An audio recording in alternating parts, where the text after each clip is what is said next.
धौलपुर में महसूस किए गए भूकंप के झटके। दिल्ली एनसीआर समेत उत्तर भारत के कई हिस्सों में मंगलवार को भूकंप के झटके महसूस किए गए। दिल्ली, नोएडा, गाजियाबाद, जयपुर, धौलपुर सहित कई इलाकों में भूकंप के झटके महसूस किए गए।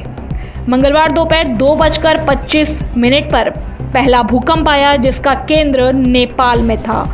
रिक्टर स्केल की इसकी तीव्रता 6.2 मापी गई। वहीं इसके कुछ देर बाद दूसरा झटका भी महसूस किया गया।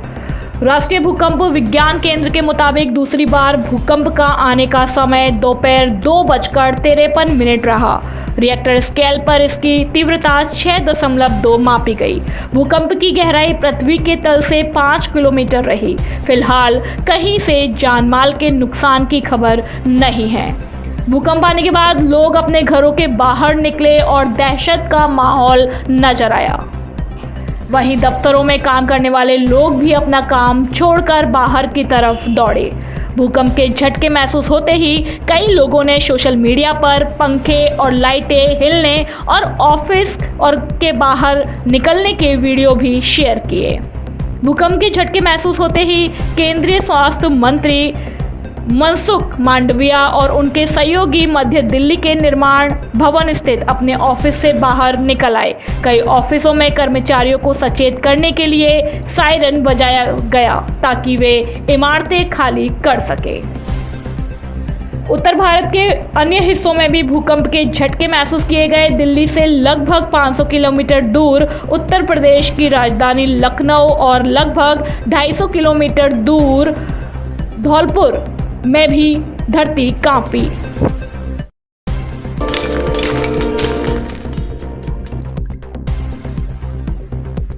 अनियंत्रित होकर ट्रक पलटा, हादसा टला।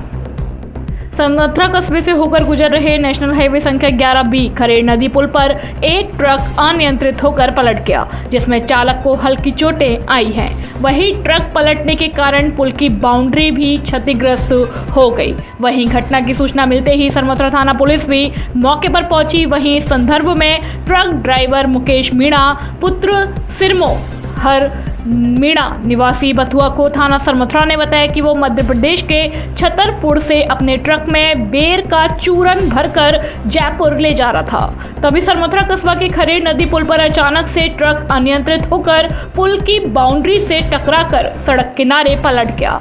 वहीं घटना की सूचना पर आसपास के ग्रामीणों की भीड़ जुट गई। सरमथुरा से विष्णु सोनी की रिपोर्ट।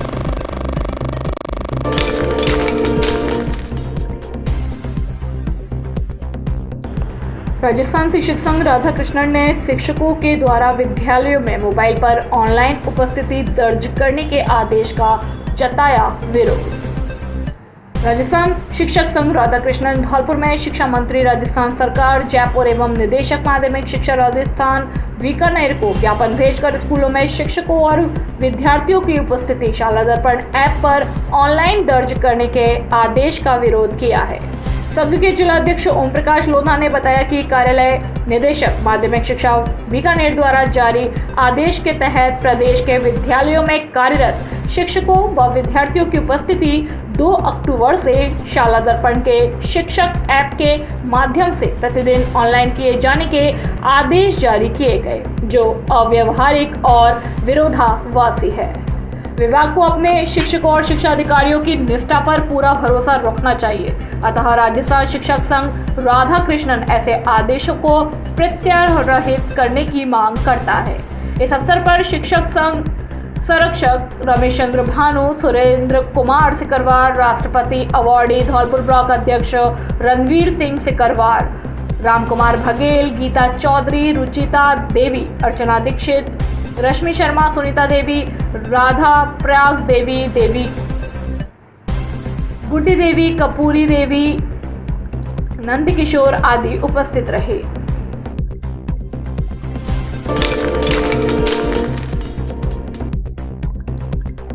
धौलपुर जिले के विशेष न्यायालय पॉक्सो कोर्ट ने जिले के बाड़ी कोतवाली थाना पर दर्ज हुए 11 वर्षीय मासूम के साथ जबरन छेड़छाड़ के मामले में एक मुलजिम को दोषी करार देते हुए उसे 5 वर्ष के कठोर कारावास की सजा सुनाई है।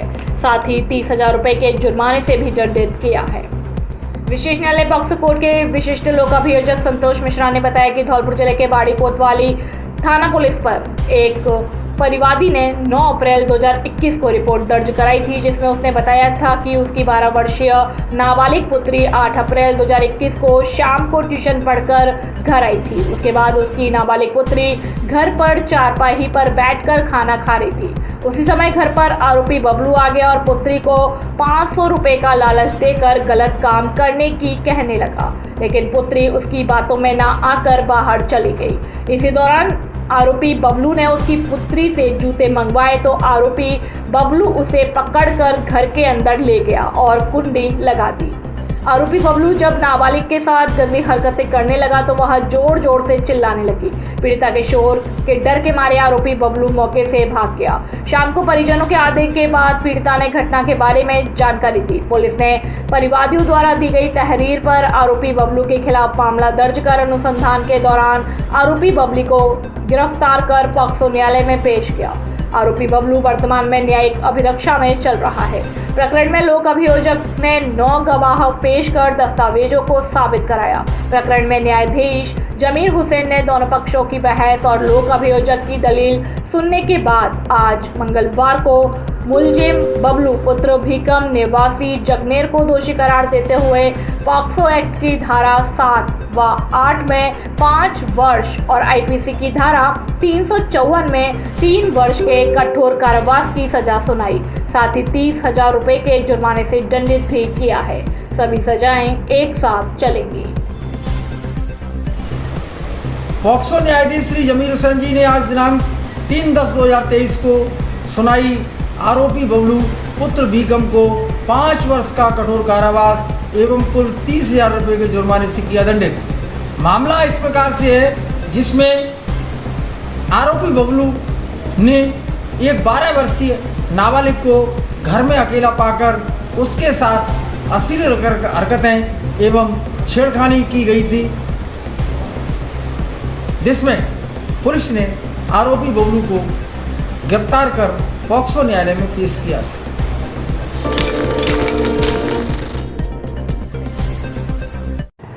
22वें क्रिकेट टूर्नामेंट का हुआ सफल आयोजन।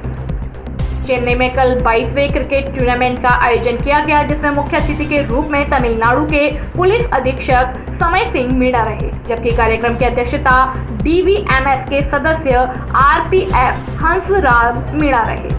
साथ ही कार्यक्रम को संबोधित करते हुए अतिथियों ने कहा कि खेलों को हमारे जीवन में बहुत बड़ा महत्व है और खेल हमारे शरीर के विकास के लिए आवश्यक है। साथ ही कहा कि हर खेल को खिलाड़ियों को खेल की भावना से ही खेलना चाहिए। वहीं कार्यक्रम में भाग लेने आए खिलाड़ियों एवं अतिथियों के लिए भी आयोजकों द्वारा भोजन पानी की व्यवस्था की गई। साथ ही टूर्नामेंट में विजेता स्टार टीम, विजेता एवं उप विजेता जय जौहर टीम रही। वहीं कार्यक्रम में राजस्थान के बड़ी संख्या में तमिलनाडु के रहने वाले प्रवासी लोगों ने शिरकत की।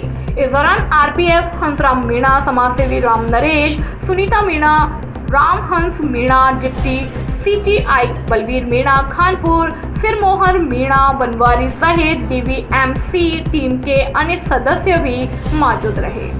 सरमथुरा से विष्णु सोनी की रिपोर्ट।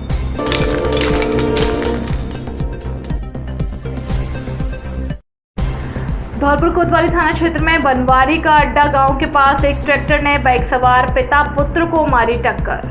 ट्रैक्टर की टक्कर से बाइक सवार बुजुर्ग गंभीर रूप से घायल हो गया, जिसे इलाज के लिए परिजन जिला अस्पताल लेकर पहुंचे, जहां इमरजेंसी में तैनात ड्यूटी डॉक्टर ने बुजुर्ग को मृत घोषित करते हुए शव को अस्पताल की मोर्चरी में रखवा दिया। बाइक सवार सुरेश निवासी रानोली थाना मनिया ने कोतवाली थाने में मामला दर्ज कराते हुए बताया कि वह बाइक से अपने पिता रामचरण को लेकर बहन के घर गया था। बहन से मिलने के बाद मंगलवार सुबह 5 बजे दोनों पिता पुत्र बाइक से वापस अपने गांव की ओर लौट रहे थे। इसी दौरान पीछे से आते तेज गति के ट्रैक्टर ने उनकी बाइक को टक्कर मार दी। हादसे में बाइक पर सवार पिता रामचरण गंभीर रूप से घायल हो गया, जिसने अस्पताल पहुंचने से पहले ही दम तोड़ दिया। घटना के बाद पीड़ित की शिकायत पर पुलिस ने मामला दर्ज करते हुए मृतक के शव का पोस्टमार्टम करा दिया। पोस्टमार्टम के बाद मृतक के शव को परिजनों को सुपुर्द करते हुए पुलिस ने मौके से फरार ट्रैक्टर की तलाश शुरू कर दी है।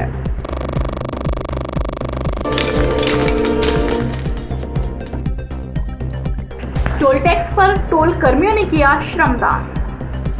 सरमथुरा कस्बा के चिलाचौन टोल टैक्स पर कल गांधी जयंती के अवसर पर टोल कर्मियों द्वारा स्वच्छता अभियान चलाया गया, जिसमें टोल कर्मियों ने टोल टैक्स पर सफाई कर स्वच्छता का संदेश दिया। इस दौरान टोल मैनेजर महेंद्र सिंह सिकरवार ने कहा कि आज गांधी जयंती के अवसर पर स्वच्छता पखवाड़े को मद्देनजर रखते हुए समस्त टोल कर्मियों के द्वारा सफाई कार्य किया गया।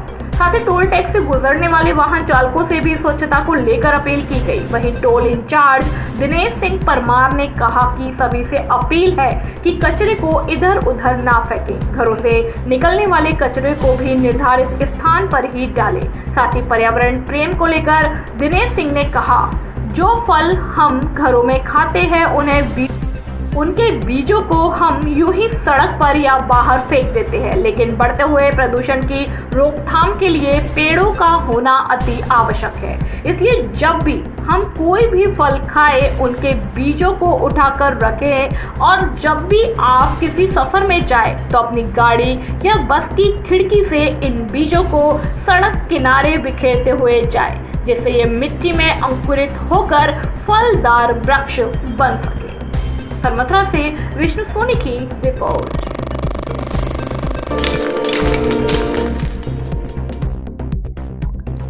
धूमधाम से मनाया चंबल प्रभा न्यूज रिपोर्टर का जन्मदिन।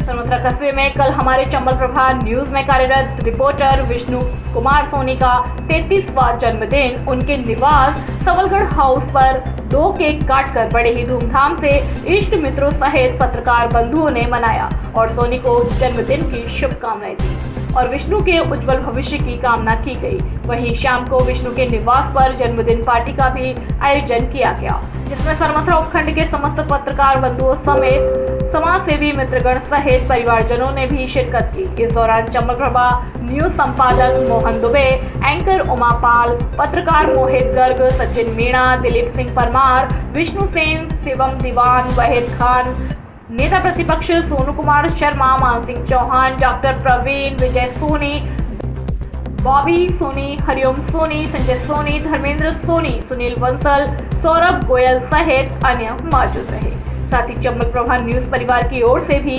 जन्मदिन की हार्दिक शुभकामनाएं और बधाई।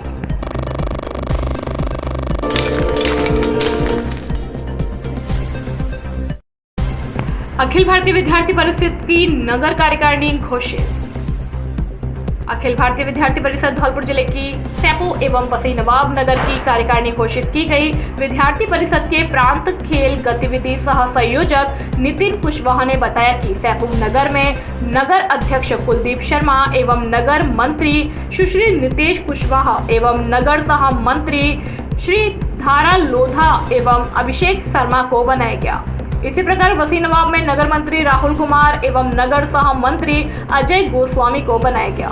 इसके अतिरिक्त सैपू नगर में नगर महाविद्यालय संयोजक नीरज कुमार, नगर विद्यालय संयोजक सोनू कुशवाहा, नगर छात्रा प्रमुख शर्वेश कुमारी, नगर कार्यालय मंत्री गौरव लोधा, नगर सोशल मीडिया संयोजक तुलसी, नगर कला मंच संयोजक शिवशंकर को बनाया गया।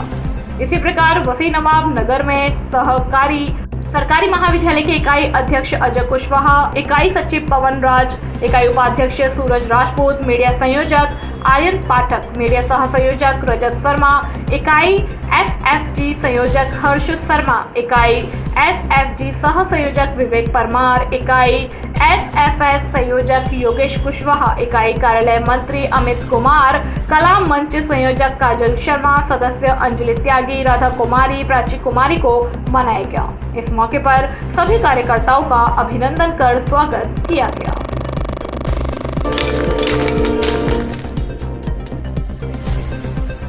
नन्हे मुन्नों ने बापू एवं शास्त्री को किया याद। सरमथुरा कस्बा के निजी एवीएम कॉन्वेंट स्कूल में कल नन्हे मुन्ने बच्चों ने गांधी जयंती के अवसर पर राष्ट्रपिता महात्मा गांधी एवं लाल बहादुर शास्त्री को याद किया। वहीं कार्यक्रम की शुरुआत स्कूल के व्यवस्थापक गोविंद शर्मा विदुरपुर वालों ने गांधी जी एवं शास्त्री जी के चित्र पर माल्यार्पण एवं दीप प्रज्वलित कर की। साथ ही विद्यालय के बच्चों को संबोधित करते हुए कहा कि आज के दिन गुजरात के पोरबंदर में महात्मा गांधी का जन्म हुआ था और इनके पिता का नाम मोहनदास करमचंद्र गांधी था तथा माता का नाम पुतलीबाई था। साथ ही कहा कि देश की आजादी के लिए गांधी जी के द्वारा कई आंदोलन किए गए और इसके लिए अंग्रेजों द्वारा उन्हें कई बार जेल में भी डाला गया था। वहीं गांधी जी ने अपने बैरिस्टर की पढ़ाई लंदन से की। इस दौरान गोविंद शर्मा, राजन पांडे, राजकुमार शर्मा, शिवानी, शिव कुमार सहित अन्य विद्यालय स्टाफ मौजूद रहा। सरमथुरा से विष्णु सोनी की रिपोर्ट। राम राम किशन भैया। राम राम राम भैया आओ। यूँ बताओ कि अभी खाद बीज कहाँ ते लें यार। अरे यार जब अपना दुबे खाद बीज भंडार खुलेगा हुए तो कि तुम अंत ते क्यों लेंगे। वहाँ बढ़िया तो रेट मिल रही है और सब कंपनी की वैरायटी मिल रही है और भरोसेमंद आदमी है। राजा खेड़ा रोड पे थे जो तगावली मोड़ होता है कि नहीं, वहीं दुबे खाद बीज भंडार खुलेगा हुआ है। तो अब की भैया हम तो दुबे खाद बीज भंडार पे ही ले रहे हैं। तू बता। पर वो तो सब ठीक है यार, पर दुकान तो नहीं है यार भैया। जी बात तो बिल्कुल तेरी सही है कि दुकान तो नहीं है, पर तो यूँ पता होनी चाहिए कि बिनके मोड़े ने कृषि विषय में ही तो पढ़ाई लिखाई करी है और बनवारी बोरे मनीराम के पुरावाई ने कोई एक मोड़ा कृषि विभाग में ही सरकारी नौकर होएगा हुआ है और बिनको मोड़ा एक खाद बीज की कंपनी में बड़ी पोस्ट पे लगा हुआ है। तो म्यो कहो तो जी है कि बिने दूसरे से ज़्यादा खेती बाड़ी के बारे में, आधुनिक खेती के बारे में ज़्यादा जानकारी है। ठीक है भैया, तो अब हम वहीं से लेंगे और अब की तो दुबे खाद बीज भंडार पे ही चलेंगे। ठीक है भैया, बिल्कुल संग ही चलेंगे। दुबे खाद बीज भंडार, राजाखेड़ा रोड, तगावली मोड़, धौलपुर। सतीश दुबे, मनीराम का पूरा। अधिक जानकारी के लिए संपर्क करें 9610079879 पे।